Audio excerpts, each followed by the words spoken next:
In 1921, a black Wall Street millionaire named O.W. Gurley stood on the corner of Greenwood Avenue and watched his empire burn to the ground. The flames weren't started by accident. They were lit by a white mob armed with dynamite, deputized by the local government, and flying in airplanes overhead, dropping firebombs on his neighborhood. His name? You've never heard it. And that's exactly what they wanted. Because if you knew there were black millionaires when your great-grandparents couldn't even vote, it would shatter everything you were taught about history. Let me show you 7 names they buried. Between the 1890s and 1930s, something extraordinary happened in America that your history textbooks conveniently forgot to mention. Despite living under Jim Crow laws, despite facing legalized terrorism and systemic oppression at every turn, black Americans built wealth that rivaled white elites. In places like Tulsa, Oklahoma, Durham, North Carolina, and throughout Mississippi, black entrepreneurs were creating banks, newspapers, oil companies, luxury hotels, and thriving business districts. They weren't just surviving, they were dominating. And that was the problem. Because here's what they don't want you to understand. Every single black millionaire was living, breathing proof that white supremacy's foundational lie was false. The entire system depended on convincing everyone that black people were naturally inferior, incapable of building wealth or contributing to civilization.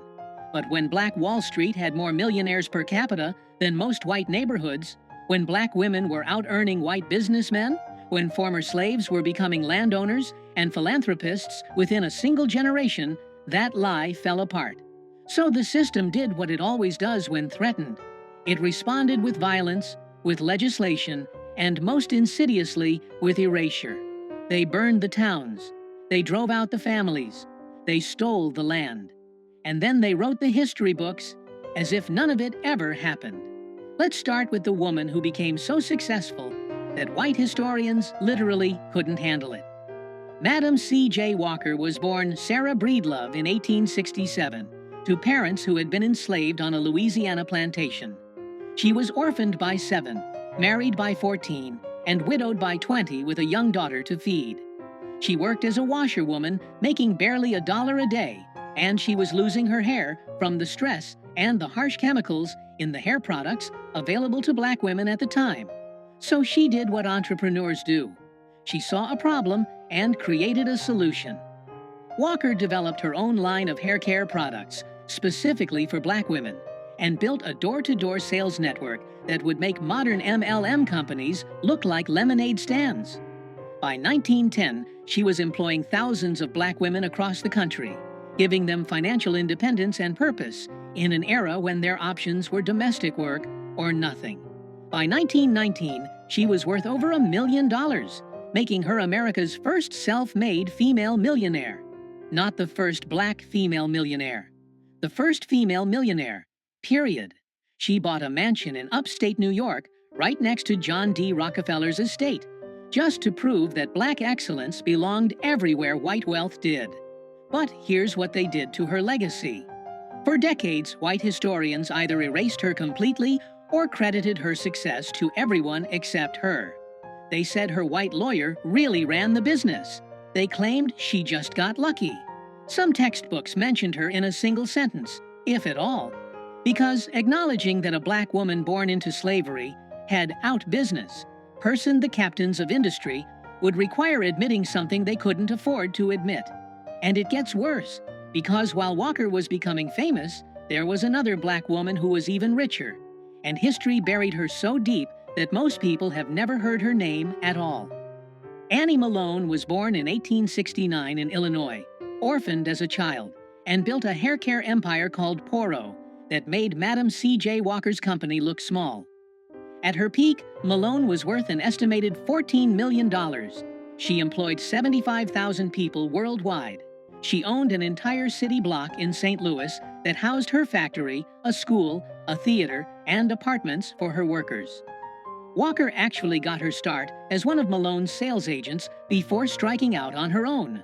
Malone was the blueprint, but Malone made a critical mistake. She was too generous. She gave millions to orphanages, funded black schools and colleges, supported civil rights organizations, and became one of the first black female philanthropists in American history. And when she went through a bitter divorce in the 1920s, her white lawyers and a racist court system systematically drained her fortune through legal fees and judgments that would never have been applied to a white businesswoman.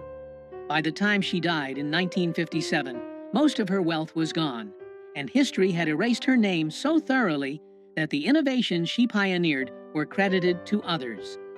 Two of the richest self-made women in American history, both black and for over a century, America pretended they didn't exist. Now let's go back to that burning street in Tulsa. O.W. Gurley was born in 1868, just 3 years after the end of slavery. He moved to Oklahoma during the land rush and used his savings to buy 40 acres in a section of Tulsa that would become known as Greenwood. He had a vision. He wanted to create a place where black people could build wealth without depending on white businesses that discriminated against them. So he sold lots exclusively to black buyers and opened a rooming house and a grocery store. Other black entrepreneurs followed, and within 2 decades, Greenwood had transformed into the wealthiest black community in America. By 1921, this 35-block neighborhood had over 300 black-owned businesses. There were banks, hotels, movie theaters, law offices, doctor's offices, a hospital, a bus system, luxury cars on the streets, and multiple millionaires. Black Tulsans called it Little Africa. Everyone else called it Black Wall Street.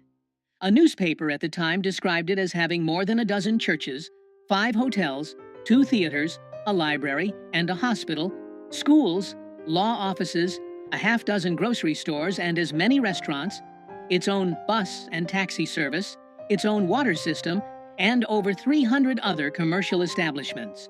In the Jim Crow South, built by people whose parents had been enslaved. And then, on May 31st, 1921, it was all destroyed. A black teenager named Dick Rowland was accused of assaulting a white elevator operator. He didn't do it, but that didn't matter.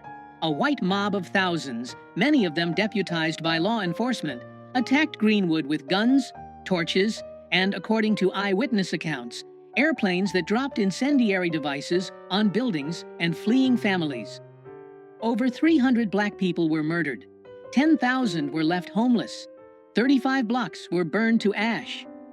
O.W. Gurley's empire, along with every other black millionaire's holdings in Greenwood, was systematically destroyed. And here's the part that should make your blood boil. After the massacre, the city of Tulsa made it nearly impossible for black residents to rebuild by changing fire codes and zoning laws. Insurance companies refused to pay claims. And then, for 75 years, the Tulsa Race Massacre was completely removed from Oklahoma history textbooks. Removed. As if it never happened. The state literally erased one of the worst incidents of racial terrorism in American history, because acknowledging it would mean acknowledging that black wealth had existed and had been stolen. But Gurley wasn't the only one. In Memphis, Tennessee, a man named Robert Reed Church Sr. had already proven what was possible decades earlier. Church was born enslaved in 1839. During the Memphis Massacre of 1866, when white mobs attacked black neighborhoods, Church was shot in the head and left for dead. He survived, and then he made a decision that changed everything. He took $50, bought his first piece of real estate, and began building an empire. By 1912, Church was worth over $1 million, making him the first black millionaire in the South.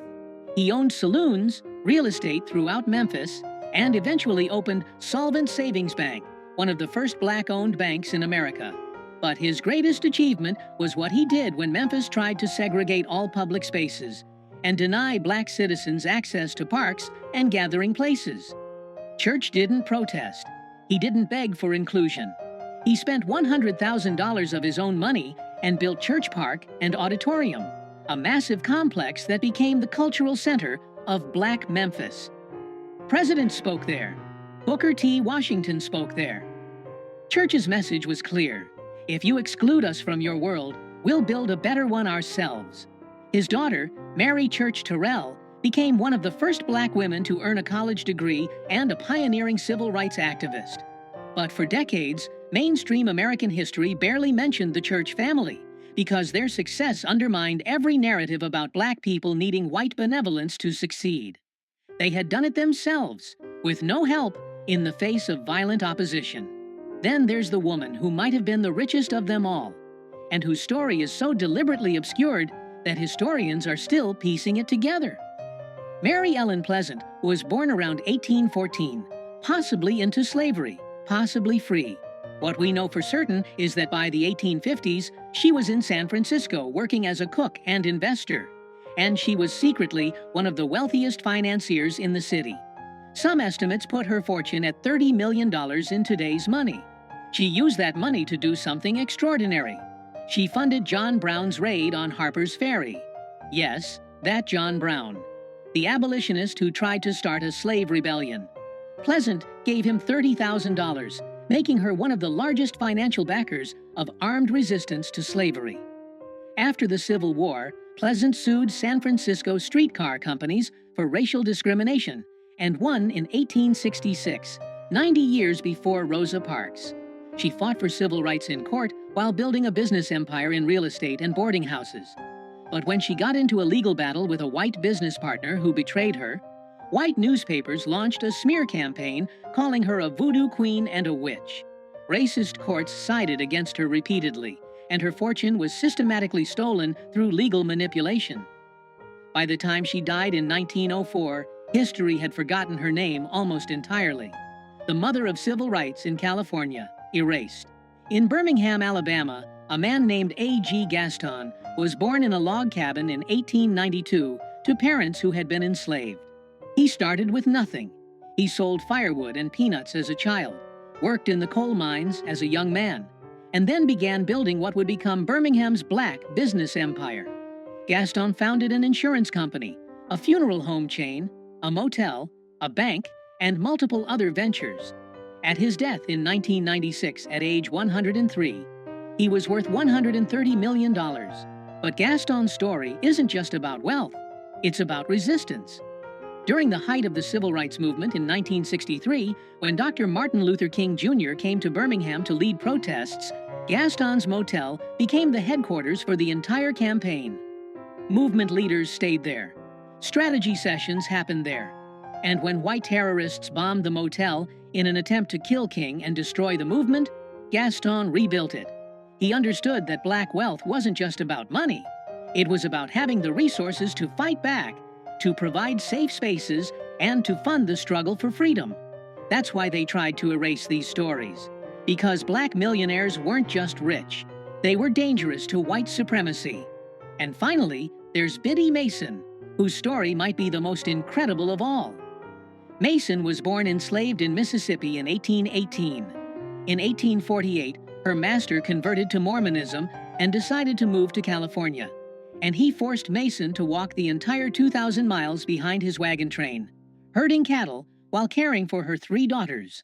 When they arrived in California, a free state, Mason's master tried to move them all to Texas to keep them enslaved. But Mason had learned something on that long walk. She had learned her own worth.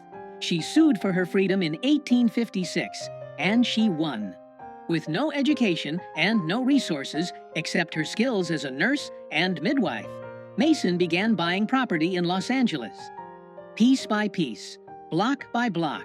By the 1880s, she was one of the wealthiest black landowners in the city, worth over $300,000. And like so many of these millionaires, she used that wealth to uplift her community. She paid property taxes for families about to lose their homes. She funded schools and churches. She visited prisoners and provided for the poor. When she died in 1891, white Los Angeles tried to bury her in an unmarked grave in an attempt to erase her legacy. For 90 years, her story was forgotten until a historian digging through old property records discovered the truth. Biddy Mason had been one of the most important figures in early Los Angeles history, and the city had deliberately forgotten her. So, here's what they don't want you to know. These 7 names represent just the beginning. Historians estimate that hundreds of black millionaires existed between 1865 and 1930, but their records were destroyed in courthouse fires, race massacres, and deliberate archival losses. The 1921 Tulsa massacre wasn't unique. Between 1898 and 1923, At least 26 black towns and business districts were destroyed by white mobs, often with government backing. Rosewood, Florida; Wilmington, North Carolina; Elaine, Arkansas. Each time, the pattern was the same: burn the buildings, murder the resistors, steal the land, and then erase it from history. The system didn't just steal their wealth, it stole their proof of existence. Because if future generations knew that black Americans had built millionaires and empires despite slavery, despite Jim Crow, despite terrorism, then every excuse for the racial wealth gap would fall apart. People couldn't say black people just need to work harder when the evidence shows they did work harder and their work was literally burned to the ground.